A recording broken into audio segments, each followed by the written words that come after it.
Assalamualaikum warahmatullahi wabarakatuh. Alhamdulillah, kembali bersama Bu Tia dalam mata pelajaran Sejarah Kebudayaan Islam. Sholih dan Sholihah kelas 5 MIT Nurul Iman 2. Bagaimana kabar kalian hari ini? Ibu berdoa kalian semua dalam keadaan sehat ya. Nah anak-anak, walaupun kita masih belajar di pembelajaran jarak jauh, tapi Ibu berharap kalian tidak pernah surut semangatnya untuk belajar. Nah, bagaimana liburannya kemarin? Pasti banyak hal-hal menyenangkan yang kalian lakukan selama berlibur. Nah, hari ini kita akan memasuki pembelajaran di semester 2. Semangat kan ya? Mana senyumnya?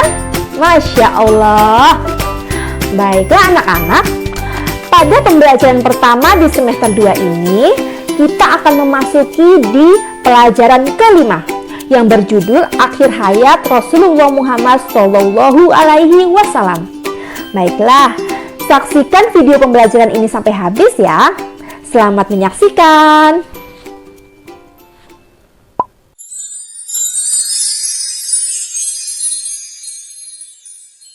Baiklah anak-anak, pada pembelajaran pertama di semester 2 ini, kita akan memasuki pelajaran 5 yang berjudul Akhir Hayat Nabi Muhammad Shallallahu Alaihi Wasallam. Sholih dan Sholihah kelas 5 Nurul Iman 2. Sejak diangkat menjadi Nabi dan Rasul, Nabi Muhammad Shallallahu Alaihi Wasallam tiada henti berjuang untuk tegaknya Islam. Begitu banyak halangan dan rintangan yang harus beliau hadapi untuk tegaknya Islam.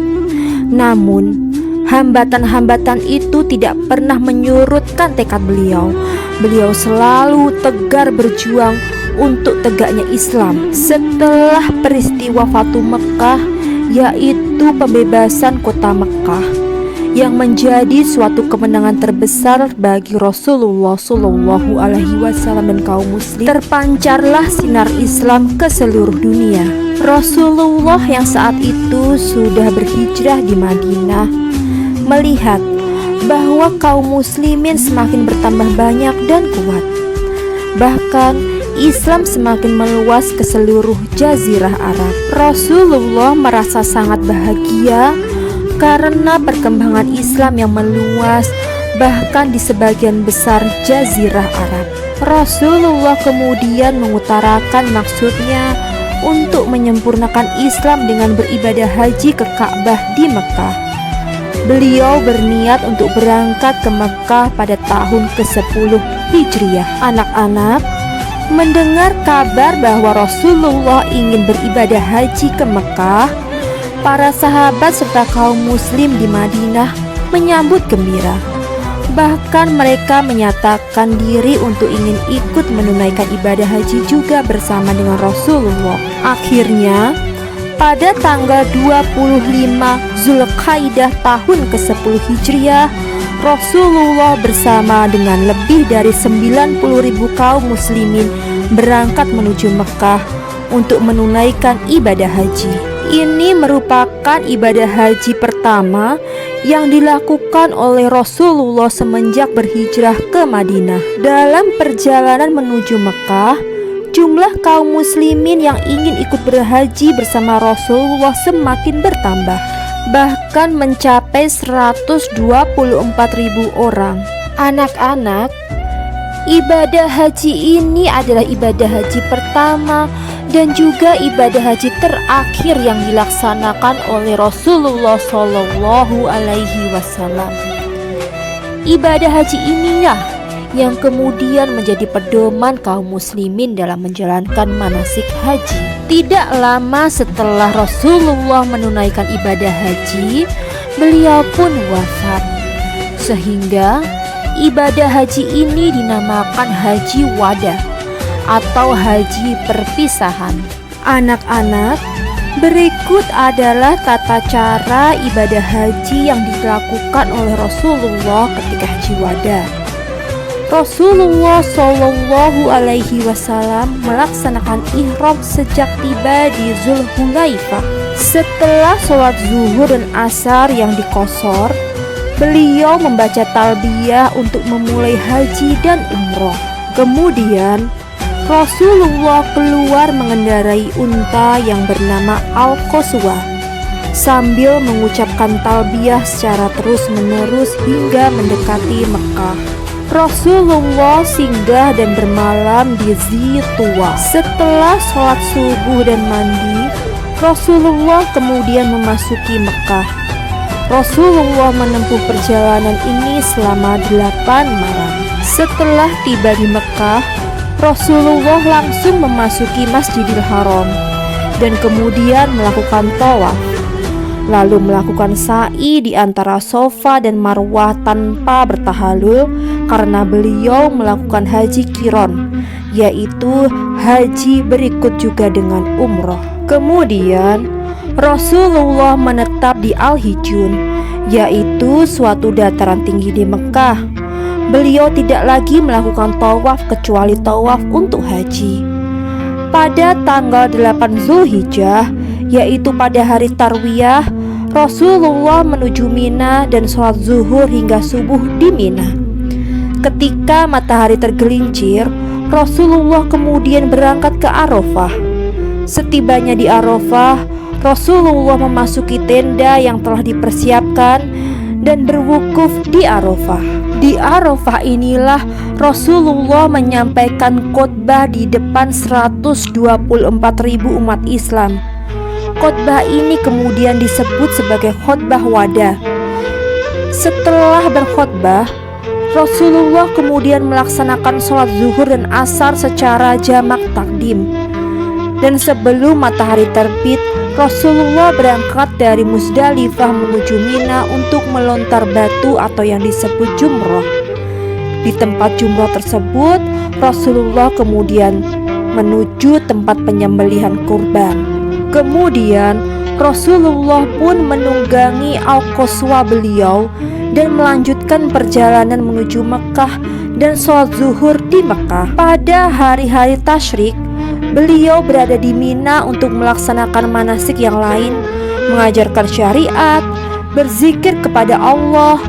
Dan pada tanggal 13 Zulhijjah, Rasulullah meninggalkan Mina dan kembali ke Mekah untuk tawaf wada. Setelah melaksanakan seluruh manasik haji, Rasulullah beserta kaum muslimin pun kembali ke Madinah. Solih dan solihah, ibadah haji yang dilaksanakan Rasulullah ini merupakan haji wada atau berarti haji perpisahan. Perpisahan beliau dengan para sahabat, perpisahan beliau dengan umat yang sangat dicintainya, perpisahan dengan umat manusia yang senantiasa selama hidupnya selalu diperjuangkan keselamatannya. Ibadah haji terakhir Rasulullah ini adalah saat yang begitu mengharukan sekaligus membahagiakan. Haji perpisahan ini adalah perpisahan beliau dengan umat yang begitu sangat dicintainya. Haru lantaran Rasulullah Shallallahu Alaihi Wasallam menyampaikan tanda-tanda bahwa tidak lama lagi beliau akan berpulang ke rahmatullah, meninggalkan keluarga, sahabat dan juga umatnya yang sangat mencintainya. Bahagia lantaran tak lama sesudah itu turunlah wahyu terakhir yang menegaskan bahwa agama Islam telah sempurna. Anak-anakku, dalam rangkaian ibadah haji Rasulullah yang terakhir ini, Rasulullah masih sempat menyampaikan khotbahnya. Ketika itu di Arafah menjelang waktu zuhur, Rasulullah minta disiapkan untanya. Lalu beliau menuju kaum muslimin yang sedang berkumpul di rembah Arafah. Di atas untanya itu, Rasulullah memberi nasihat kepada kaum muslimin yang merupakan khotbah terakhirnya, yang kemudian disebut sebagai khotbah wada. Wahai manusia, dengarkanlah apa yang akan kukatakan. Mungkin setelah tahun ini aku tidak akan bertemu lagi dengan kalian di tempat ini untuk selama-lamanya. Wahai manusia, sesungguhnya darah dan harta kalian adalah suci, sebagaimana sucinya hari dan bulan sekarang ini di negeri kalian ini. Wahai manusia, sesungguhnya aku telah menyampaikan risalah ini. Aku tinggalkan 2 pusaka untuk kalian, yang apabila kalian berpegang teguh kepadanya, kalian tidak akan pernah tersesat, yaitu kitab Allah dan sunnah Rasulnya. Wahai manusia, sembahlah Tuhanmu, dirikanlah sholat, bayarlah zakat, berpuasalah pada hari Ramadan, pasti kalian akan selamat. Tunaikanlah ibadah haji dan taatilah pemimpin kalian, niscaya kalian akan masuk surga. Dan kemudian beliau berkata, wahai manusia, janganlah kamu berlaku kasar kepada wanita. Janganlah kamu sekalian menuntut balas terhadap kekejaman zaman jahiliyah. Janganlah kamu mengambil keuntungan dari uang yang kamu pinjamkan, dan janganlah kamu kembali menjadi kafir sepeninggalku nanti. Sesungguhnya seorang muslim dengan muslim yang lain itu bersaudara. Oleh karena itu, haram seseorang mengambil harta saudaranya kecuali dengan jalan yang hak. Kamu semua adalah keturunan Nabi Adam, dan Nabi Adam diciptakan dari tanah. Sesungguhnya orang yang paling mulia di sisi Allah Subhanahu wa Ta'ala adalah orang yang paling bertakwa di antara kamu. Setelah Rasulullah Shallallahu Alaihi Wasallam menyampaikan khutbah, turunlah wahyu terakhir, yaitu surat Al-Maidah ayat yang ketiga. Pada hari ini telah aku sempurnakan agamamu untukmu, dan telah aku cukupkan nikmatku bagimu, dan telah aku ridhoi Islam sebagai agamamu. Ketika mendengar ayat tersebut, banyak orang bergembira, namun ada juga yang menangis. Di antaranya adalah Abu Bakar As-Siddiq. Abu Bakar As-Siddiq menangis karena mengetahui bahwa wahyu terakhir ini adalah pertanda kalau Rasulullah telah menyelesaikan tugasnya dan beliau akan segera kembali kepada Allah Subhanahu wa Ta'ala. Anak-anak, pada akhir bulan Safar tahun 11 Hijriah, Rasulullah menghadiri pemakaman seorang muslim di Baqi. Dalam perjalanan pulang setelah takziah, beliau merasakan sakit kepala dan demam. Sejak saat itulah Rasulullah merasakan sakit demam selama 13 hari. Meskipun merasakan sakit, namun Rasulullah masih menjadi imam sholat berjamaah di masjid. Semakin hari, sakit Rasulullah semakin parah. Namun Rasulullah tetap memikirkan kaum muslimin dan selalu bertanya tentang keadaan umatnya. Memasuki hari ke-11 sakitnya Rasulullah pun sudah tidak sanggup lagi mengimami sholat berjamaah. Akhirnya Rasulullah meminta sahabatnya, yaitu Abu Bakar As-Siddiq, untuk mengimami sholat berjamaah di Masjid Nabawi.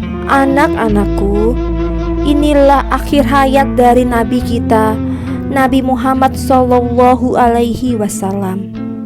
Baiklah, sampai di sini pembelajaran kita hari ini ya.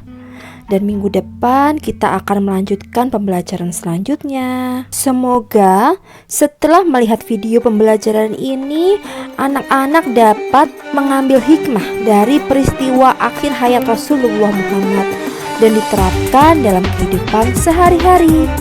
Baiklah, mari kita akhiri pembelajaran hari ini dengan bersama mengucap hamdalah. Alhamdulillahirabbil alamin.